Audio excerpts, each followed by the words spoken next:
জুলাই সনদ বাস্তবায়ন হবে কিনা, গণভোটের রায় বাস্তবায়ন হবে কিনা, আল্লাহ চাইলে সব বলবেন যে সময় তো চলে গেছে। আমাদের সময় চলে গেলেও আল্লাহ তাআলার সময় চলে যায়নি। আল্লাহ তাআলার সময় আছে। আমরা দাঁতে কামড় দিয়ে ধরেছি, এইগুলা ছেড়ে দেব না। আমরা জাতির সাথে এবং শহীদদের সাথে বেইমানি করতে পারবো না। শহীদের আত্মা কষ্ট পাবে আমরা যদি এখান থেকে পল্টি মারি। আমরা এই কাজ করব না ইনশাআল্লাহ। আমাদের তাওয়াক্কুল খালেস পাবে আল্লাহ তাআলার উপর। কুমড়া চুমড়ারা বিচার করবে, এমন বিচার করবে যে এই বিচার দেখে ভবিষ্যতে কোনো দিন কেউ যেন এই ধরনের তাদের দৃষ্টিতে অপকর্ম করার দুঃসাহস না দেখায়, এমন বিচার করতে। কুড়ো গর্ত, আনো কাঠ, জ্বালাও আগুন, ফেলে দাও ওকে। আর সবাই গর্তের পাড় থেকে বসে বসে দেখো আর হাততালি দাও, গান গাও, বাজনা চালাও। সব কিছু জোগাড় করা হলো, নির্বিকার, কোনো চিন্তা নাই। আসমানের দিকে তাকিয়ে বলুন, ও আল্লাহ হাসবুনাল্লাহ ওয়া নি'মাল ওয়াকিল, নি'মাল মাওলা ওয়া নি'মান নাসির। হে আল্লাহ, গোলামের জন্য তুমি যথেষ্ট।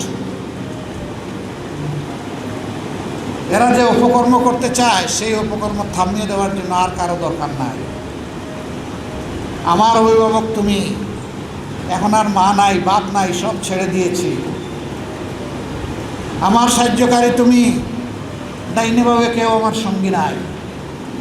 তুমি সব কিছু তোমার উপর ভরসা করলাম। আল্লাহ তাআলা আগুনকে বললেন, রে আগুন, তোমাকে আমি দাহন ক্ষমতা দিয়েছি, এটা আমার দান। আমি দিতেও পারি, নিতেও পারি। এই কুণ্ডের জ্বলন্ত আগুন, তোমার সেই দাহন শক্তি আমি কেড়ে নিলাম। তুমি এখন আমার বান্দার প্রতি তুমি সালাম, প্রশান্তি বিস্তার করো, ও বাড়ি দাও এবং ঠান্ডা হয়ে যাও। তাই হলো। আলহামদুলিল্লাহ, ওদের সকল চক্রান্ত ব্যর্থ হলো। কিন্তু এত বড় মুজেজা দেখে, আল্লাহর নিদর্শন দেখে ওদের ঈমান কিসমতে জুটল না, ইল্লা ওয়াহেদ, একজন ছাড়া। সেই একজন ছিলেন তার আপন বাতিজা হযরতে লূত আলাইহিস সালাম। চাচা বাতিজা হাত ধরে এই সমাজকে বলে দিলেন, সেলেউট, আলু সালামা, এখন থেকে এই সমাজের সাথে আমাদের আর কোনো সম্পর্ক নেই। ফিলিস্তিনের রাস্তা ধরলেন, চাচা বাতিজা দুইজন, সাথে কোনো সম্ভার নাই, ভরসা একমাত্র আল্লাহর উপর। ফিলিস্তিনে কিছু সময় কাটিয়ে একজন চলে গেলেন মিশরে, আরেকজন চলে গেলেন মাদায়েনে, কওমে লূত যেটাকে বলা হয়। গেলেন মিশরে, হযরতে ইব্রাহিম আলাইহিস সালামের দাওয়াতে কাজ হলো। কিন্তু কওমে লূত এরা ছিল ফাসিক কওম, এমনকি তার দুটি মেয়ে ছাড়া বাকি সকলেই ছিল বিভ্রান্ত। তার স্ত্রী সন্তান সবাই বিভ্রান্ত। নবী বড় কষ্ট পেলেন, অনেক বুঝালেন, দিনে বুঝালেন, রাতে বুঝালেন, কোনো বুঝেই কাজ হলো না। হেদায়েত তাদের কপালে জুটল না। বরঞ্চ আল্লাহর ফিরিস্তারা যখন গজব নিয়ে নাজিল হলেন, তখন ফিরিস্তাদের সাথে তারা দুষ্কর্ম করার দুঃসাহস দেখালো। নবী ভয় পেয়ে গেলেন যে আমার মেহমানরা কি আমার কারণে বেইজ্জত হবে। তিনি ওদেরকে অনুনয় বিনয় করে বললেন, তোমাদের মধ্যে কি একটি ভালো মানুষও নেই যে আমার সম্মানটুকু রক্ষা করবে, যে আমার মেহমানদের সম্মান রক্ষা করবে? এই মেহমানরা তো যেমন তেমন মেহমান না। নবীকে বললেন, নবী ভয় পাবেন না, আমরা মানুষ নই, আমরা অন্য কিছু। আমরা এসেছি আল্লাহর পক্ষ থেকে, ওরা আপনার কাছেও বিড়তে পারবে না। শয়তানগুলো আসতেছিল নেশাকুর হয়ে নবী লূত আলাইহিস সালামের বাসভবনের দিকে। আল্লাহ সবগুলোর অন্ধ বানাই দিলেন, তাদের দৃষ্টিশক্তি আল্লাহ কেড়ে দিলেন। একটার উপর আরেকটা তারা হুমড়ি দিয়ে পড়ল। এরপরে আল্লাহ তাআলা তাদের উপর পাথর নিক্ষেপ করলেন। এরপরে আল্লাহ তাআলা জমিনকে উলটপালট করলেন। খুব ক্ষুদ্র সংখ্যক মানুষ ঈমান এনেছিল। আল্লাহ তার ফেরেশতাদের মাধ্যমে নবীকে জানাই দিলেন লূত আলাইহিস সালামকে যে তোমার এই কয়জন সঙ্গী নিয়ে তুমি চলে যাও, বের হয়ে যাও এই কম থেকে, রাত শেষ হওয়ার আগেই পালাও, ভোর হওয়ার সাথে সাথে ওদের উপর আল্লাহর গজব নেমে আসবে। আর সাবধান, পিছনের দিকে তাকাবে না, সাবধান, যাদের ব্যাপারে ফয়সালা হয়ে গেছে তাদের নিয়ে কোনো মায়া কান্না করবে না, আল্লাহর হুকুম পালন করো, সামনের দিকে চলো। আল্লাহ নবীরা তো আল্লাহর হুকুমের বাইরে অবশ্যই যাবে। আলহামদুলিল্লাহ, আল্লাহ তাআলার যেমন হুকুম তেমনটাই পালন করে তারা চলে গেলেন, বাকি সব মেসাকার হয়ে গেল। তার পাশ দিয়ে এখন যে মহাসড়ক গিয়েছে সেখানে গেলে সবাই গাড়ির স্পিড বাড়ায় দেয়, ওই জায়গাটা যাতে তাড়াতাড়ি অতিক্রম করতে পারে, কারণ এই জায়গাটার উপরে আল্লাহর লানত, আল্লাহর গজব নাজিল হয়েছে। এইদিকে হযরত ইব্রাহিম আলাইহিস সালাম বছরের পর বছর যাচ্ছে, বিয়ে করলেন সারা আলাইহিস সালাম, তার গর্ভে কোনো সন্তান জন্ম নেয় না, আসে না, দুইজনই বৃদ্ধ হয়ে গেছেন। এই অবস্থায় আল্লাহর কাছে কান্নাকাটি করেন, আবার স্বামী স্ত্রী দুইজনে কিছু কথাবার্তাও বলেন কি করা যায়। একটা পর্যায়ে হযরতে সারা নিজেই প্রস্তাব দিলেন যে আপনি বরঞ্চ হাজেরাকে বিয়ে করে দেন, ও সব দিক থেকে ভালো, ফার্স্ট ক্লাস। হাজেরা কে ছিলেন? তিনিও একজন বংশপতির, গোত্রপতির মেয়ে ছিলেন, কিন্তু যুদ্ধের দাবাদাহে তিনি হয়ে গেছিলেন দাস। সেই অবস্থায় তিনি হযরতে ইব্রাহিম আলাইহিস সালাম পর্যন্ত পৌঁছে গিয়েছিলেন, ওই বাসা পর্যন্ত, পরিবার পর্যন্ত। হযরতে সারার প্রস্তাবে রাজি হয়ে বিয়ে করলেন। কিছুদিনের মধ্যেই হযরতে হাজেরার গর্ভে আল্লাহ তাআলা সন্তানের জন্ম দিলেন। কিন্তু মাবুদের কি কুদরত, এর আগে যার কুলে, যার গর্ভে কেউ আসে নাই, তিনিও কিছুদিন পরে আবার সন্তান সম্ভব হয়ে গেলেন। প্রথমে জন্ম হলো হযরতে ইসমাইল আলাইহিস সালাম হযরতে হাজেরার কুলে, দ্বিতীয় জন্মটা হলো হযরতে ইসহাক আলাইহিস সালামের হযরতে সারার। ইসমাইল আলাইহিস সালাম সম্পর্কে আল্লাহ তাআলা বলছেন, নুবাশশিরুকা বিগুলামিন হালিম, তোমাকে একজন ধৈর্যশীল পুত্রের, সন্তানের সুসংবাদ দেওয়া হলো। সুবহানাল্লাহ। এই জন্য মুসলমানদের ধৈর্য বেশি, আমরা সেই নিয়ামত পেয়েছি। আর এরপরে তার সৎমার কোলে, অর্থাৎ হযরতে সারার কোলে যিনি দুনিয়া আসলেন, তার পয়দায়েশ সম্পর্কে আল্লাহ তাআলা সংবাদ দিয়ে বললেন, অনুবাশশিরুকা বিগুলামিন আলিম, একজন জ্ঞানী সন্তানের সুসংবাদ আপনাকে দেওয়া হলো। কালামে হাকিমে কোরআন শরীফে আল্লাহ তাআলা বলেছেন যে বনি ইসরায়েলকে আল্লাহ তাআলা যে নিয়ামত দিয়েছেন, বিশ্ববাসী কাউকে সেই নিয়ামত দেন নাই। সেই নিয়ামত কি? সেটা হলো বেশি করে নবী এসেছেন ওই বংশে, আর আল্লাহর বেশি বেশি কিতাবও নাজিল হয়েছে ওই বংশে। কাজেই তারা অনেক নবীর উত্তরাধিকারী, আবার অনেক কিতাবেরও তারা অনুসারী। আমরা পেয়েছি মাত্র একটা কিতাব, পেয়েছি মাত্র একজন নবী, আমাদের কিতাব আল কোরআন, আমাদের নবী মুহাম্মদুর রাসূলুল্লাহ সাল্লাল্লাহু আলাইহি ওয়াসাল্লাম, তিনি একমাত্র হযরত ইসমাইল আলাইহিস সালামের বংশধর। এই ইব্রাহিম আলাইহিস সালামের প্রথম সন্তান ইসমাইল, এই ধৈর্যশীল সন্তান যখন আস্তে আস্তে বড় হচ্ছেন, 9-10 বছর বয়স, মার চক্ষু জোড়ানো, মা আছেন মক্কায়, বাবা আছেন মিশরে। মাঝে মাঝে বাবাকে একটু খোঁজখবর নেন, মাঝে মাঝে অনেক দিন পর পর।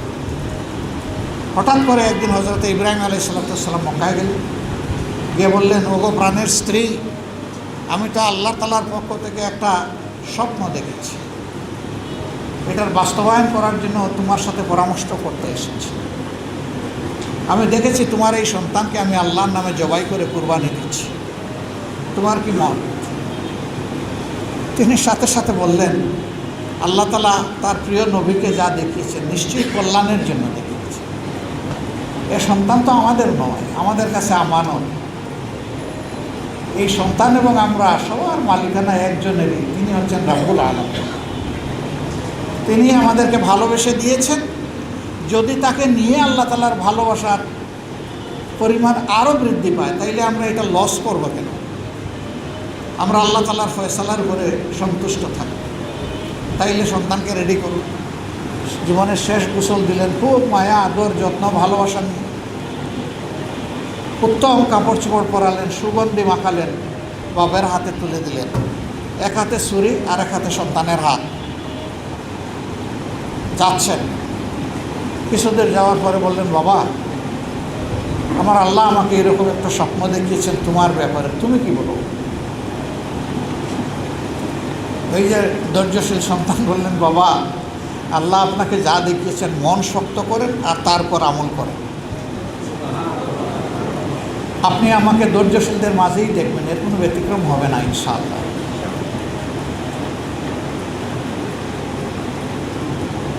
এরপরে বাবাকে বললেন, বাবা আমি তো আপনার প্রথম সন্তান, আমি জানি, যদিও আপনি আমাকে সবসময় সাহচর্য দেন না, কিন্তু আমার জন্য আপনার বিপুল মায়া। এই সন্তান বাৎসল্যের কারণে যদি আপনার হাত কেঁপে যায়, ঠোঁট কেঁপে যায়, আল্লাহ নারাজ হয়ে যায়। আপনি বুক মজবুত করুন, আমার দুটি হাত বেঁধে দিন, আমাকে উপর করে শুয়ে দিন, যাতে আমার মুখ, আমার চেহারা আপনার দেখতে না হয়। আর সূরার ধারটা ভালো করে পরীক্ষা করে নিন, যাতে আল্লাহর হুকুম বাস্তবায়নে গিয়ে আপনার হাত না কাঁপে, বরঞ্চ আপনি স্পষ্ট হাতে শক্তভাবে এক চান্সেই আমাকে শেষ করতে পারেন। তাই করে বাপ বেটার এগ্রিমেন্ট কমপ্লিট এবং সয়ে দেওয়া হয়েছে অ্যাকর্ডিংলি, সন্তান যেভাবে চাইছেন সেইভাবে। এই সময়ে আল্লাহ তাআলার পক্ষ থেকে আওয়াজ আসলো, এই থামো। তিনি বুঝলেন যে এটা আল্লাহ তাআলার পক্ষ থেকে ইমতিহান, পরীক্ষা। কিন্তু না, তিনি আল্লাহর দেওয়া দায়িত্বে অবিচল, অটল। এই জন্যে মহান আল্লাহর হুকুম পালনের জন্য একবার শুধু মাথা তুললেন উপরের দিকে, এরপরেই বললেন, ইন্না সলাতি ওয়া নুসুকি ওয়া মাহইয়ায়া ওয়া মামাতি লিল্লাহি রাব্বিল আলামিন, বিসমিল্লাহি আল্লাহু আকবার।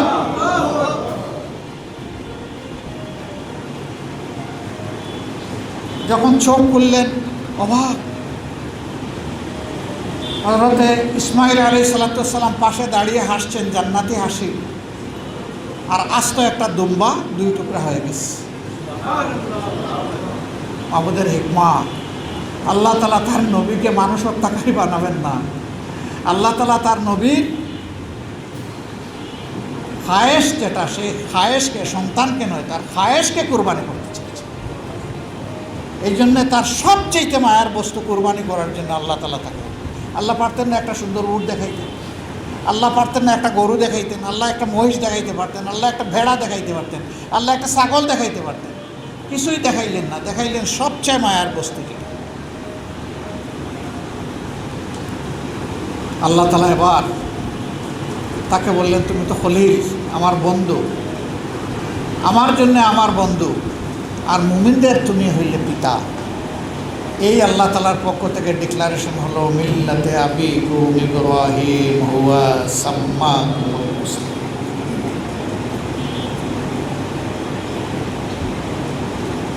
এটা একজন মানুষের মধ্যে তিল পরিমাণ যদি ঈমান থাকে, নারী হোক পুরুষ হোক, ইসলামের তিল পরিমাণ যদি আসর থাকে, সেই মানুষ রুহানি পিতা ইব্রাহিম আলাইহিস সালামের এই বরকতময় শপথ নিতে চাইবে না? কি বলেন? ভয় পাইছেন? যদি জীবন কোরবান হয়ে যায়, আল্লাহর পথে চলে যায়, চোখ দুটো চলে যায়, হাত দুটো চলে যায়, পা দুটো চলে যায়, শুধু এক টুকরা গোশত পড়ে থাকে আর সব টুকরা টুকরা হয়ে যায়, কার জন্য? ইনশাআল্লাহ তাআলা লাজিম। সম্মানিত ভাইয়েরা, সেই পিতা কুরবানির যে পথ ধরেছিলেন মুহাম্মদুর রাসূলুল্লাহ সাল্লাল্লাহু আলাইহি ওয়াসাল্লাম এবং তার সাহাবীরা একই পথ ধরেছিলেন।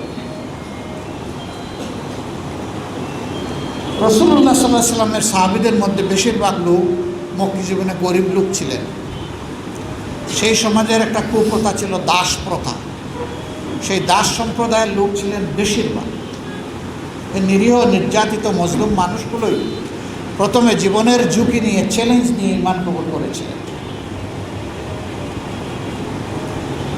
রাসূল পাক সাল্লাল্লাহু আলাইহি সাল্লামের সাহাবিয়াদের মধ্যে সর্বপ্রথম যিনি শহীদ হন তিনি একজন মা, এবং তিনি ওই সম্প্রদায়ের হযরত সুমাইয়া রাদিয়াল্লাহু তাআলা, আমাদের মা, আমাদের পরম সম্মানিতা মা। আবু জাহেল বর্ষা, তার হাতে বর্ষা নিক্ষেপ করে তাকে খুন করেছিল, আর এই বর্ষাটা এগিয়ে দিয়েছিল তারই সন্তান ইকরামা। ও দুর্দান্ত ছিল বাপের মতো, বেয়াড়া থেকে। হযরত উমর ইবনুল খাত্তাব রাদিয়াল্লাহু তাআলা আনহু যখন খলিফা, একদিন হযরত খাব্বাব রাদিয়াল্লাহু তাআলা আনহুকে তিনি তার পাশে ডেকে নিলেন। বললেন, আমার প্রিয় ভাই খাব্বাব, তুমি ছিলে মজলুম সম্প্রদায়ের মানুষ, তুমি আমার চাইতে ভাগ্যবান। আল্লাহ তাআলা যাদেরকে কঠিন সময়ে প্রথমে ঈমান আনার তৌফিক দিয়েছেন, তুমি তাদের একজন। সেই সময়টা আমি তোমার উপর কোনো অত্যাচার করিনি, কিন্তু কুরাইশের লোকেরা অত্যাচার তো করেছে। আমি তো সেই কুরাইশের সন্তান। আজকে তোমার মুখ থেকে একটু শুনতে চাই, সে অত্যাচারের নমুনাটা কেমন ছিল। হযরত খাব্বাব রাদিয়াল্লাহু তাআলা আনহু উপরের কাপড় খুলে ফেললেন। খুলে এত সময় সামনাসামনি কথা বলছিলেন, তিনি পিছন ফিরে গিয়ে পিঠটা দেখালেন। পিঠ দেখে হযরত উমর রাদিয়াল্লাহু তাআলা অত্যন্ত শক্ত মেজাজের মানুষ ছিলেন, মোমের চাইতে নরম হয়ে গিয়ে শিশুর মতো কাঁদতে শুরু করলেন, ডুকরে কাঁদতে শুরু করলেন। জিজ্ঞেস করলেন, তোমার পিঠের এই কোমরের এই অবস্থা কেন? গর্ত গর্ত হয়ে আছে, কাগজের হালকা প্রলাপের মতো বিভিন্ন রঙের একটা চামড়া। এই অবস্থা তোমার কেন হলো, কিভাবে হলো? বললেন, খলিফাতুল মুসলিমিন, ঈমান আনা ছিল তাদের কাছে অপরাধ, আপনার বংশের লোকদের কাছে। আমাকে চাপ দেওয়া হয়েছিল, চাবুক মারা হয়েছিল, আমাকে অভুক্ত রাখা হয়েছিল, আমাকে জেলের মধ্যে রাখা হয়েছিল, আমি যেন ঈমান ত্যাগ করি। আমি বলেছি, আমার ধড়ের মধ্যে যতক্ষণ পর্যন্ত শ্বাস আসা যাওয়া করবে, ঈমান আমি ত্যাগ করব। তখন ওরা শাস্তি দেওয়ার জন্য পাহাড় থেকে কাঠ নিয়ে এসে ওইটাকে জ্বালাইতো। যেই সূর্য উঠলো সাথে সাথে ওরা ওই জ্বলন্ত আঙ্গার, লাল আঙ্গারের বিছনা আমার জন্য তৈরি করত। আমাকে উপর চিৎ করে শোয়ে দিত, তার উপরে আমার বুকের উপরে পাথর ছাপা দিত, যাতে আমি নড়াচড়া করতে না পারি। আমার রক্ত আর ঘাম পড়ে গিয়ে সেই অঙ্গার আস্তে আস্তে লাল থেকে কালো হতো।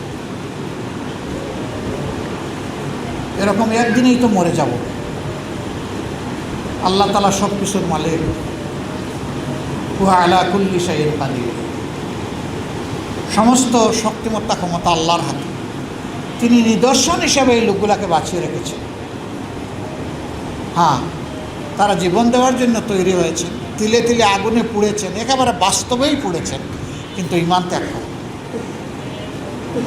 সাইয়েদনা বেলাল রাদিয়াল্লাহু তাআলা আনহুর ঘটনা আমরা জানি। এরকম থানা-ইসরা করা হয়েছে না, কোনো লাভ হয় না। এই লোকগুলার জীবন বাজি রাখা যে শপথ ছিল, এই শপথটাই ছিল ইন্না সলাতি ওয়া নুসুকি ওয়া মাহইয়ায়া ওয়া মামাতি লিল্লাহি রাব্বিল আলামিন। তারা অক্ষরে অক্ষরে আমল দিয়ে তার প্রমাণ দিয়েছে। লোকেরা জিজ্ঞেস করে, বাংলাদেশে ইসলাম কায়েম হবে কবে? উত্তর আমার কাছে, আপনার কাছে। আমরা যখন চাইব তখন, এর আগে নয়। আমাদের কুরবানি ওই পর্যন্ত না গেলে আল্লাহর দিন এমনি এমনি কায়েম হবে না। আল্লাহর দিন তো সস্তা বস্তু না, অনেক কেউ একটু সাহায্য করেন না ওনাকে। আল্লাহর দিন অনেক মূল্যবান জিনিস, এটাকে অপাত্রে আল্লাহ রাখেন না, আল্লাহ সুপাত্রে রাখেন। আর সেই সুপাত্র আর কিছু না, ওয়াত্তাকুল্লাহ হাক্কা তুকাতিহি ওয়ালা তামুতুন্না ইল্লা ওয়া আনতুম মুসলিমুন। আল্লাহকে পুরোপুরি ভয় করো, ভয় করার হক আদায় করো। আর আল্লাহর কাছে পরিপূর্ণ আত্মসমর্পণ না করে দুনিয়া থেকে বিদায় নিও না, তাইলে শেষ, ধ্বংস। এই নিয়ামত, তাকওয়ার এই নিয়ামত যারা হাসিল করতে পেরেছে, আল্লাহ তাআলা তার নিয়ামত তাদের কাছে রাখেন। সে আল্লাহকে ভয় করা জনগোষ্ঠী হিসাবে আমাদের সবাইকে শপথ নিতে হবে ইনশাআল্লাহ। এর কারণে এমন হতে পারে ভাইয়ের সাথে সম্পর্ক নষ্ট হবে, স্ত্রীর সাথে সম্পর্ক নষ্ট হবে, সন্তানের সাথে সম্পর্ক নষ্ট হবে। এগুলার পরোয়া করার সময় আমাদের নাই, এগুলা দেখারও সময় আমাদের নাই। এই সন্তান, এই স্ত্রী, এই মা বাবা কেউ আমার না, সব আল্লাহ তাআলা। আমার একজনই, তিনি হচ্ছেন আল্লাহ রাব্বুল আলামিন, যিনি আমাকে পয়দা করেছেন। অতএব সব কিছুর উপরে তার সুপ্রিম ল, তার সুপ্রিম কমান্ড, তার কমান্ডের উপরে কারো কমান্ড আমি মানব না, আমরা কেউ মানব না ইনশাআল্লাহ। সম্মানিত ভাইয়েরা, অনেক আশা করেছিল জাতি এবার একটা পরিবর্তন হবে, তাই না? আশা করেছিল জামাতে ইসলামী এই দেশ শাসন করবে, তাই না? গাছে, মাসে, বাসে, ট্রেনে, লঞ্চে, সব জায়গায় মানুষের আওয়াজ ওঠে নাই? এবং মানুষ এইভাবে ভোট দেয় নাই? দিয়েছে। কিন্তু একদল দুষ্ট লোক আতাত করে জনগণের এই পাওনাটা ছিনতাই করে নিয়ে গেছে। মন খারাপ করবেন না, আসমানের ফয়সালা ছাড়া কিছুই হয় না। নিঃসন্দেহে, শিওর, এর মধ্যে আল্লাহ তাআলা আমাদের জন্য কল্যাণ রেখেছেন। আমাদের দুর্বলতাগুলো আমরা খুঁজে দেখব, আর আল্লাহ যে আমানত আমাদের কাছে রেখেছেন তার পূর্ণ হক আদায় করব। এই দুইটা জিনিস যদি আমরা পারি, পরবর্তী ফয়সালা আল্লাহর উপর ছেড়ে দেন। জুলাই সনদ বাস্তবায়ন হবে কিনা, গণভোটের রায় বাস্তবায়ন হবে কিনা, আল্লাহ চাইলে সব হবে। বলবেন যে সময় তো চলে গেছে। আমাদের সময় চলে গেলেও আল্লাহ তাআলার সময় চলে যায়নি। আল্লাহ তাআলার সময় আছে। আমরা দাঁতে কামড় দিয়ে ধরেছি, এইগুলা ছেড়ে দেব না। আমরা জাতির সাথে এবং শহীদদের সাথে বেইমানি করতে পারবো না। শহীদের আত্মা কষ্ট পাবে আমরা যদি এখান থেকে পল্টি মারি। আমরা এই কাজ করব না ইনশাআল্লাহ। আমাদের তাওয়াক্কুল খালেস পাবে আল্লাহ তাআলার উপর। সংসদের ভিতরে অনেকে হুমকি ধমকি দিছে না? আমি এর জবাবে সংসদে দাঁড়িয়ে বলেছিলাম, অনেকে আমাদেরকে বলে যদি এইটা করেন, ওইটা করেন, যদি এইভাবে না চলেন, ওইভাবে চলেন, তাহলে কিন্তু ওই পরিণতির জন্য তৈরি থাকতে হবে। আমি বলেছিলাম যে এই পরিণতি দেখে দেখেই 55 বছর এই জাতি এই জায়গায় এসেছে। সুতরাং নতুন করে কোনো পরিণতির ভয় দেখাবার কিছু নেই। আমরা পরিণতির ভয় একটাই করি, সেটা আল্লাহ তাআলার পরিণতি, আর কারো পরিণতির পরোয়া করি না। আমাদের দাবি অব্যাহত থাকবে ইনশাআল্লাহ। এই এলাকা থেকে আপনারা আমাকে আপনাদের আমানত সমঝে দিয়েছেন। কিছু বাস্তব সমস্যা আছে, সরকারের কিছু সীমাবদ্ধতা আছে, আবার কিছু দুষ্ট লোকের কারসাজি আছে। এই সবগুলা নিয়ে আমরা সংসদে কথা বলেছি এবং পরিষ্কারভাবে জানতে চেয়েছি যে এখানকার সমস্যার সমাধান করবেন কিনা প্রধানমন্ত্রী। আলহামদুলিল্লাহ, তিনি সম্মানের সাথে এটা কবুল করেছেন। একটু দেরি করে ফেলেছেন, প্রথমবারের পরে মাঝখানে 1.5 মাস চলে গেছে। এই যে আপনাদের কষ্ট হলো, পানির জন্য কষ্ট, গ্যাসের জন্য কষ্ট, দুর্গন্ধ, নালা নর্দমার কষ্ট, কিশোর গ্যাংয়ের কষ্ট, মাদকের কষ্ট, আছে না এই কষ্টগুলো? এই কষ্টগুলোর জন্য আমি আল্লাহর দরবারে মাপ চাই, আপনাদের কাছেও মাপ চাই। আমি চেষ্টা করেছি, পারি নাই, তবে আমি চেষ্টা ছাড়ি নাই। আমি আশা করি ইনশাআল্লাহ আমরা কামিয়াব হব, আমরা সফল হব। এই সমস্যাগুলোর সমাধান ইনশাআল্লাহ হবে। ইতিমধ্যে পরশুদিন আমরা একসাথে এসেছিলাম, সরকার তার পক্ষ থেকে একজন প্রতিমন্ত্রী এবং প্রশাসক আর আমি এসেছিলাম। একসাথে আমরা কিছু জিনিস দেখে গেছি, কথা বলেছি। আগামী সপ্তাহে আমার সংসদের অফিসে আমরা আবার বসব এবং এই সমস্ত বিষয়ের সাথে সরকারের সর্বোচ্চ পর্যায়ের কর্মকর্তা যারা, তারা উপস্থিত থাকবে। এরপরে আমরা পদক্ষেপ নিয়ে আগাবো ইনশাআল্লাহ। আপনাদেরকে একটু সজাগ থাকতে হবে, আপনাদের দাবি উচ্চকিত করে ধরে রাখতে হবে। সন্তান চিৎকার না দিলে মা কিন্তু সহজে দুধ দেয় না, এটা মনে রাখবেন। আপনাদের এই চিৎকার, ন্যায্য চিৎকার জারি রাখতে হবে। আর আমি তো বয়সের এক প্রান্তে এসে গেছি, আর কি আছে, এখন লড়াই করেই যাব ইনশাআল্লাহ। সব কিছুতেই লড়াই চলবে। মানুষের অধিকারের পক্ষে, ন্যায়ের পক্ষে, আল্লাহর দ্বীনের পক্ষে কালিমার পক্ষে, সততার পক্ষে, সত্যের পক্ষে এই লড়াই অব্যাহত থাকবে ইনশাআল্লাহ। এলাকার মানুষের অধিকারের পক্ষেও লড়াইয়ে কোনো আপোষ নেই, এটাও চলবে ইনশাআল্লাহ। সম্মানিত ভাইয়েরা, সামনে স্থানীয় সরকার নির্বাচন আসছে। এই নির্বাচনে আমরা সিদ্ধান্ত নিয়েছি সকল জায়গায় সকল ক্ষেত্রে ইনশাআল্লাহ আমরা অংশগ্রহণ করব। আপনারা এটা চান? এই দুর্বল ইনশাআল্লাহ হবে? হ্যাঁ, তারা চান? গতবার যে ত্যাগ স্বীকার করেছেন, এবার তার চাইতে তো কিছু কম করলে হবে, কারণ এটা স্থানীয় সরকার নির্বাচন। হ্যাঁ, আরো বেশি ইনশাআল্লাহ প্রস্তুত হন, আরো বেশি করা লাগবে। যে নির্বাচনটা হয়ে গেল এটা হলো সরকার গঠনের নির্বাচন, আইন তৈরির নির্বাচন। আর এখন যে নির্বাচন হবে এটা হলো উন্নয়নের নির্বাচন। উন্নয়ন যেখানে, মধুও সেখানে, তাই না? মধু যেখানে, মৌমাছিও সেখানে। মৌমাছি তাড়াতে হবে না? মানুষের মধু ঘরে ঘরে পৌঁছাতে হবে না? ইনশাআল্লাহ আমরা মৌমাছিকে ওই মধু, বা মৌমাছি বাদ দেন, মাছি, যেটা মাছিকে মধু খেতে দেবো না ইনশাআল্লাহ। যার হোক তার কাছে পৌঁছে যাবে। এই এলাকায় আমি একটা বিশেষ সহযোগিতা চাই। সামান্য ভুল যদি এই এলাকায় হয়, বঙ্গোপসাগরে জোয়ার শুরু হয়ে যাবে। এখানে ভুল করা যাবে না, খুব সতর্ক থাকতে হবে। যখন সরকার থেকে কোনো দান অনুদান আসবে, একেবারেই ন্যায্য পাওনাদার যেন পায়। এখানে যে সমস্ত দায়িত্বশীলরা আছেন তারাও যদি কেউ পাওনাদার হন, আমি বলবো নেবেন না। আপনাদের আত্মীয় স্বজন কেউ দিবেন না, কারণ এতদিন এইগুলা ছাড়া আল্লাহ আমাদেরকে চালান নাই, সম্মানের সাথে রাখেন নাই। ইনশাআল্লাহ সম্মান আল্লাহ আরো বাড়াই দিবেন, রিজেকের বরকতও আল্লাহ বাড়াই দিবেন। এরপরে আমাদের মাঝে যদি বিশেষ কেউ থাকে, আমি আপনাদের একজন রাখাল, একজন চৌকিদার হিসাবে এটা দেখার জন্য আমি আছি, আমি দেব। কিন্তু এটা সরকারি তহবিল থেকে হবে না, এটা অন্য জায়গা থেকে হবে ইনশাআল্লাহ। সেটাও পূরণ হবে। এই দুইটার ভারসাম্য নিয়ে আমরা চলব। আমরা যেন কেউ ভুলটা না করি। ভুল করলে আমি লজ্জা পাওয়া মানে পুরা জামাতে ইসলামী লজ্জা পাওয়া। অন্য একজন এমপির আর আমার ব্যাপারটা সমান না। আমার এই দায়িত্বটা না থাকলে আমি বেঁচে গেছিলাম, কিন্তু এই দায়িত্বের কারণে আমার হাত পা বাঁধা, আমাকে চোখ সব সময় খোলা রাখতে হবে। আমার চোখে ঘুম আসতে পারবে না। আপনারা দোয়া করবেন।